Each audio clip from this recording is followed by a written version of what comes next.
अरावली मामले से जुड़ी हुई एक और बड़ी खबर आपको बता रहे हैं।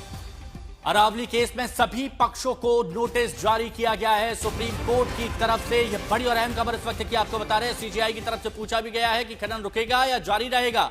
सुप्रीम कोर्ट ने सरकार से कुछ सवाल पूछे हैं कि सरकार खनन पर स्पष्ट जानकारी दे।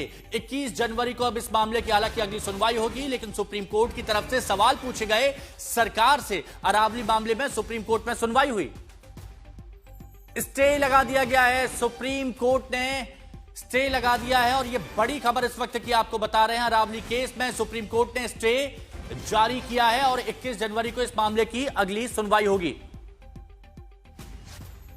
संजय शर्मा हमारे सहयोगी हमारे साथ जुड़े हुए हैं। संजय, एक और बड़ी सुनवाई अरावली केस और सुप्रीम कोर्ट ने स्टे जारी कर दिया है, क्या जानकारी? और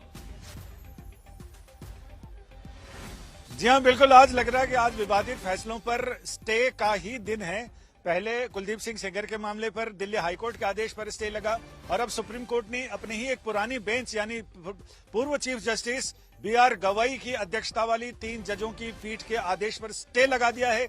सभी पक्षकारों को नोटिस जारी किया है और उनसे जवाब मांगा है। उन पक्षकारों में राजस्थान, गुजरात और दिल्ली, केंद्र सरकार, ये तमाम लोग हैं जिनसे जो ये बताएंगे कि आखिर क्यों इस स्टे को वैकेट किया जाए, स्टे क्यों उचित नहीं है, इस पर अपना पक्ष रखेंगे। जनवरी में इस मामले में अगली सुनवाई होगी।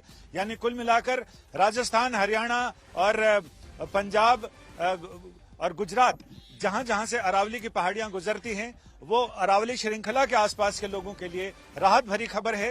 राजस्थान के लोग इससे बहुत प्रभावित है और गुजरात के लोग, उनका ये कहना था कि इससे न केवल जो मानसून की बारिश यहां तक बरसती है वो फिर पाकिस्तान जाकर बरसेगी, और जो रेगिस्तान है, पर्यावरणविदों की आशंका ये थी कि अरावली की पहाड़ियां कटने छटने से, इसमें अगर इसकी ऊंचाई काटी छांटी जाती है, अवैध खनन किया जाता है, उससे भूजल दोहन को लेकर तो असर, भूजल को लेकर, स्तर को लेकर असर तो पड़ेगा ही।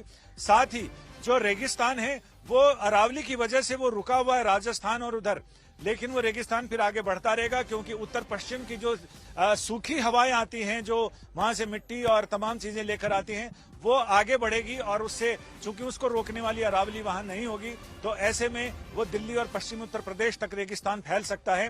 भूजल स्तर को लेकर असर पड़ सकता है, सूखे की स्थिति ज्यादा हो सकती है। इन तमाम चीजों पर सवाल उठाए गए थे और ये कहा गया था कि सुप्रीम कोर्ट का आदेश किसी भी रूप में उचित नहीं है, क्योंकि इसी सुप्रीम कोर्ट ने जिस समय 2010 में यूपीए सरकार थी, तब भी इसी आशय का प्रस्ताव आया था और सुप्रीम कोर्ट ने उसे सिरे से खारिज कर दिया था। वही 10 साल 11 साल बाद 15 साल बाद सुप्रीम कोर्ट ने फिर उसे कैसे मंजूर कर लिया, इसको लेकर सवाल उठाए जा रहे थे, इस आदेश पर सवाल थे। तो ऐसे में मुझे मतलब मेरा अंदर से जो लग रहा है उसमें ये बेंच उस पिछले ऑर्डर में बहुत सारा बदलाव करेगी, जिससे पर्यावरणविदों को, पर्यावरण को और वहां रहने वाले लोगों को परमानेंट राहत मिलेगी। ऐसा मुझे लग रहा है कि ऐसा होने वाला है। अच्छा, 100 मीटर वाली परिभाषा पर फिलहाल तो सुप्रीम कोर्ट की रोक है, लेकिन संजय ये भी सामने आया है कि सुप्रीम कोर्ट की तरफ से सरकार से कुछ सवाल भी पूछे गए हैं। वो सवाल आप बता सकते हैं कि सवालों में क्या पूछा गया है? सुप्रीम कोर्ट ने सरकार से वही सवाल पूछे हैं जो याचिका में दर्ज किए गए थे। याचिका में यह कहा गया है कि क्या बाकी समुद्र तल से बाकी सब जगह की ऊंचाई नापी जाती है, यहाँ लोकल जो स्थानीय भू स्तर है उससे ऊंचाई नापने का क्या औचित्य है। इसके साथ ये कहा कि अगर कितनी पहाड़ियां, कितने पहाड़, कितना % अरावली का हिस्सा 100 मीटर से ऊपर का है, कितना 100 मीटर से नीचे का है, क्या चोटी तक खुदाई नहीं करके दामन में खुदाई की जा सकती है, 100 मीटर के जो टीले हैं उस पर खुदाई की जा सकती है। तो ये तमाम ऐसी चीजें हैं। सरकार का तो ये कहना था कि इससे जो वहां मिनरल्स हैं उनकी खुदाई में उनको बाहर लाने में मदद मिलेगी और उसको बेचने के बाद विकास की योजनाएं चलाई जा सकती हैं। लेकिन विकास और पर्यावरण के स्थायी विनाश, इसके बीच में बहस चल रही है और सुप्रीम कोर्ट आगे इसी मामले पर विचार करेगा कि क्या 100 मीटर तक की खुदाई का आदेश दिया, किस लिए दिया, उससे पर्यावरण पर कितना असर पड़ेगा। ये तमाम सवाल जो उठाए गए हैं याचिका में और जो तमाम सवाल मीडिया में भी तैर रहे हैं, पर्यावरणविद भी इस पर चिंता जता रहे हैं। इस पर जल पुरुष यानी वाटरमैन, राजेंद्र सिंह, उन्होंने भी सुप्रीम कोर्ट के चीफ जस्टिस को पत्र लिखा था जिसमें उन्होंने बहुत सारी आशंकाएं जताई, वैज्ञानिक ढंग से भी उसको बात की। पर्यावरण वैज्ञानिकों ने भी वैज्ञानिक ढंग से इस मामले में बताया कि इस आदेश का दूरगामी असर क्या पड़ेगा, आगे आने वाली पीढ़ियों पर असर क्या पड़ेगा, और जो हम 2047 की बात करते हैं, तब तक अगर ये खनन जारी रहा तो जो विकसित भारत और विश्वगुरु भारत बनेगा उसकी स्थिति क्या होगी। इस पर सारे लोगों ने सवाल उठाए हैं, इस पर अपनी चिंताएं और आशंकाएं जताई हैं। वही आशंकाएं और चिंताएं, उस पर सरकारों से जवाब मांगा है सुप्रीम कोर्ट ने, और ये कहा है कि वो अपने जवाब में इन तमाम चीजों को स्पष्ट करे। मतलब खनन गतिविधियां, मौजूदा लीज और पर्यावरण से जुड़े जो भी सवाल थे उनका जवाब कोर्ट ने, सुप्रीम कोर्ट ने केंद्र सरकार से मांगा है।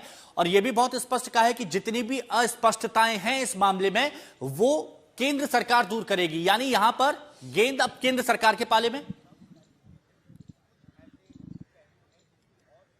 जी हां, बिल्कुल केंद्र सरकार के बारे में केंद्र सरकार को भी जवाब दाखिल करना पड़ेगा, और बाकी अन्य पक्षकार हैं उनको तो जवाब दाखिल करना ही पड़ेगा। एमओईएफ के ऊपर ज्यादा जिम्मेदारी है, क्योंकि एमओईएफ यानी ministry of environment and forest conservation, इस मंत्रालय ने ही सुप्रीम कोर्ट के 20 नवंबर के आदेश की पूरी हिमायत की थी, और उसके बाद ये कहा था कि वो तो 0.9% भी नहीं है जो 100 मीटर से नीचे की स्थिति में आएंगे जहां खनन होगा। तो उनको अब ये जवाब देना पड़ेगा कि जो पर्यावरणविदों ने जो सवाल उठाए हैं उन सवालों में, और इस आदेश का पालन अगर किया जाए तो उससे क्या असर होगा, तो ये अपनी सफाई बताएंगे। और साथ ही ये भी बताएंगे कि खनन जो पुराने पट्टे चल रहे हैं उसमें खनन का क्या होगा, क्योंकि अभी तक ये 100 मीटर वाले आदेश से पहले भी हमारे रिपोर्टर भी वहां पर जाकर आए थे, मौका मुआयना किया था, जहां 100 मीटर से ऊंचे पहाड़ों का खनन करके वहां पर गहरी गहरी झीलें बना दी गई हैं। पूरा इलाका खोखला हो गया है, भूजल स्तर पर असर पड़ रहा है, और उसका कितना जो वहां के वन्य और पर्यावरण जीवन पर असर पड़ रहा है, उन तमाम चीजों को रेखांकित किया था। तो वो तमाम सवाल इसमें कोर्ट ने पूछे हैं। अब ये देखना दिलचस्प होगा कि वो इस पर सरकार का जवाब क्या आता है और कोर्ट उससे कितना संतुष्ट होता है।